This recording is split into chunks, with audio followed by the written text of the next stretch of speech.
شيء بعدها أما بعد. اسلامی بھائیوں، جنازے کی نماز میں زیادہ سے زیادہ لوگوں کی شرکت پسندیدہ ہے، جیسا کہ صحیح مسلم شریف کی حدیث ہے. اللہ کے رسول صلی اللہ علیہ وسلم نے فرمایا: ما من میت یصلی علیہ امہ من المسلمین یبلغون 100 کلہم یشفعون لہ الا شفعوا فیہ.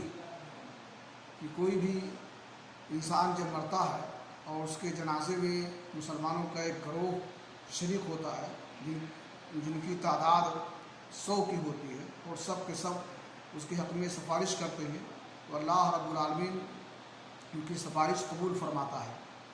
لیکن ضروری ہے کہ شرکت کرنے والے اہل ایمان و توحید ہوں، مشرک اور بدعتی نہ ہوں. اس لیے کہ اہل شرک و بدعت کی شرکت اور نہ شرکت، ان کا جنازے کی نماز پڑھنا اور نہ پڑھنا ایک جیسا ہے اور برابر ہے.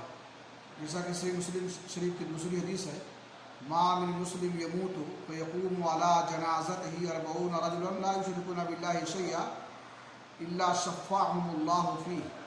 کہ کوئی بھی مسلمان جو وفات پاتا ہے اور اس کے جنازے کی نماز میں 40 ایسے لوگ شریک ہوتے ہیں جو اللہ رب العالمین کے ساتھ کسی کو شریک نہیں ٹھہراتے ہیں، تو اللہ تعالیٰ ان کی سفارش اور ان کی شفاعت اس میت کے حق میں قبول فرماتا ہے اور اس کو بخش دیتا ہے.